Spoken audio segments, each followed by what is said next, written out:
Your case, Assange's case, and Manning and Snowden, they have something similar. Obviously, the practice that you do are two different groups, whistleblowers and investigative journalists, and you fall into the line of investigative journalists. But I think what the similarity here is the reaction of the governments. They've created an atmosphere of fear and self-censorship, where other people, other journalists or whistleblowers who want to come forward perhaps think twice about that.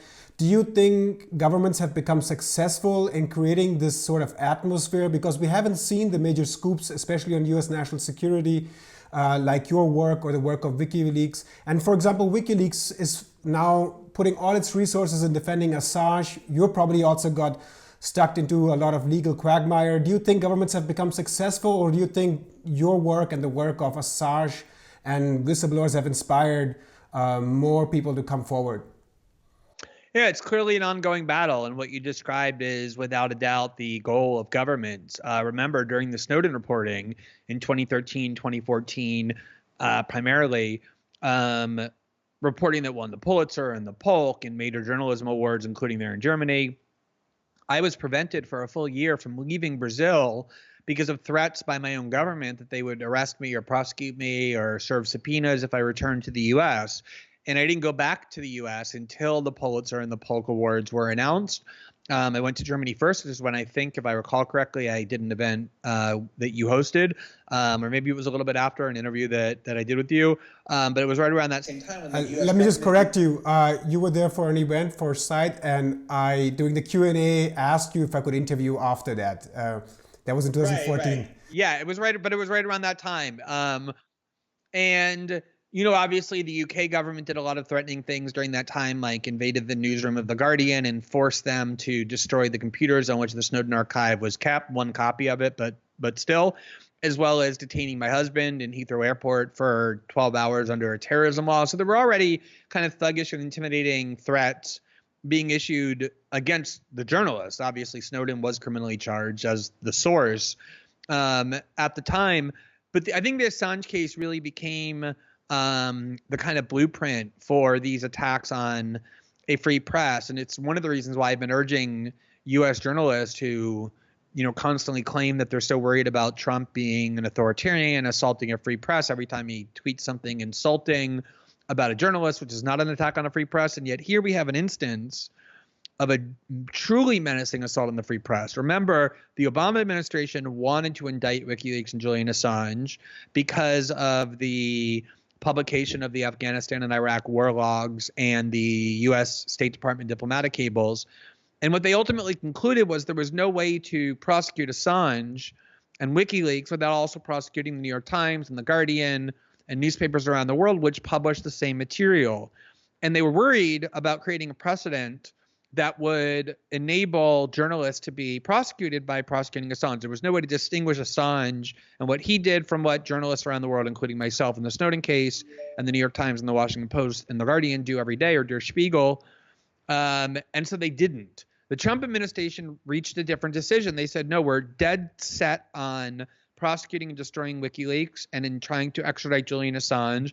So they invented a very dangerous theory, which was that Julian Assange didn't just passively receive this information from his source, Chelsea Manning, and then publish it. He did something more, which is he tried to help her crack a password, not with the goal of accessing more documents or hacking, which I don't think anybody would think is journalism if you try and help your source hack. He was trying to help her continue to provide information without getting caught.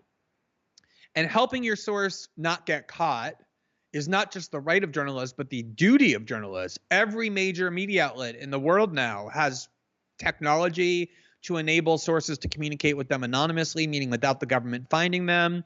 I know the New York Times and the Washington Post have tips on their page about how to use Signal or how to use Secure Drop in order to help sources leak information that's illegal to leak without getting caught.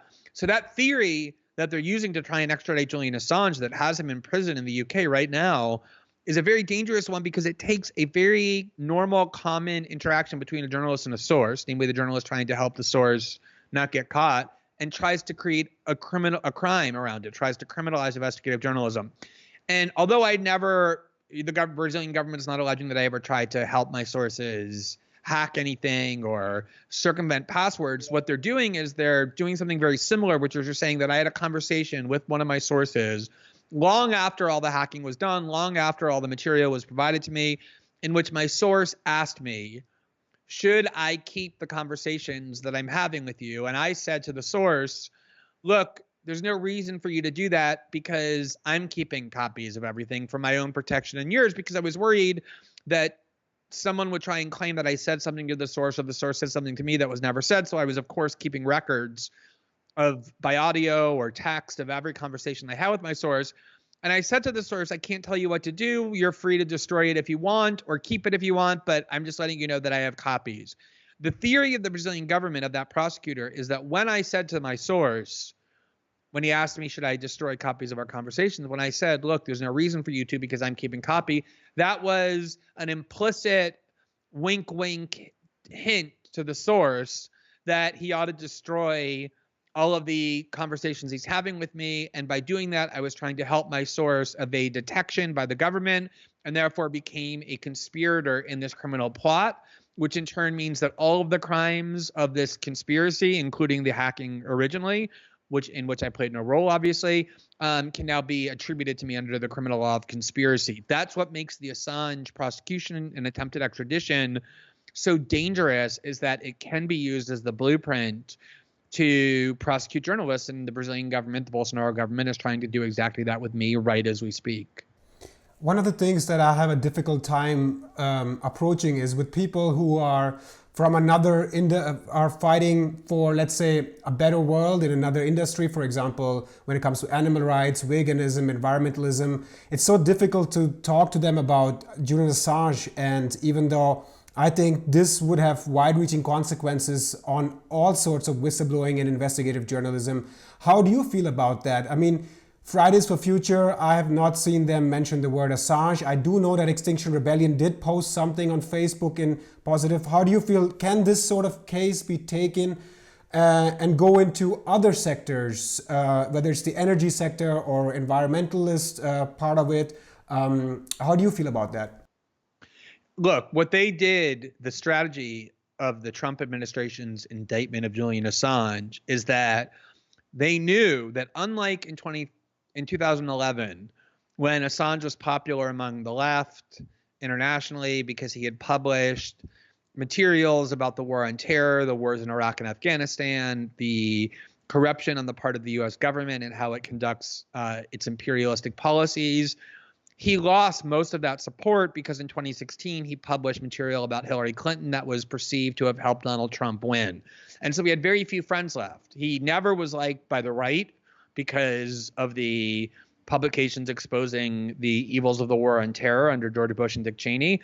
And then after 2016, the left also hated him, large parts of it did, because of the perception that his publications during the election helped Donald Trump to win. So they knew that he had no allies left, that he was widely disliked. And that was what their opening was. This is always how governments try and erode basic freedoms, is they pick somebody that they perceive as wildly unpopular and create a precedent that can then be used against people more popular. And what they gamble on is that people won't be able to set aside their emotional dislike for the original person being targeted. They'll say, oh, I hate Julian Assange so much. I don't care if he goes to prison. And they'll literally stand by silent, if not be supportive of the Trump administration's efforts to create a precedent that allowed journalists and activists to be prosecuted. If you're on the left, if you're an activist of any kind, right, left, center, an animal rights activist, an environmental activist, a socialist activist, any kind of an activist against global institutions, and you're not capable of setting aside whatever emotional feelings you have for Julian Assange to defend basic press freedoms and stand opposed to the efforts of the Trump government and Boris Johnson's Tory government to criminalize the activities of Julian Assange and WikiLeaks and publishing information in the public interest, you are going to create a world for yourself in which the precedents you're now acquiescing to or cheering out of some misplaced hatred for Julian Assange are going to be used against you. They're going to be invoked to say, okay, just like Julian Assange committed a crime by helping Chelsea Manning evade detection, these animal rights activists created a criminal conspiracy by communicating on Signal to invade a factory farm and filming it against the law. Or these social activists did the same by organizing a protest outside the home of an oligarch. You have to think in terms of principles and not in terms of personalities, because they're counting on you to have your dislike for Julian Assange drown out your rational faculties and stand silently by. And unfortunately, large swaths of the left and the activist world in the West, in Western Europe and North America, are doing exactly that. And it's very, very dangerous.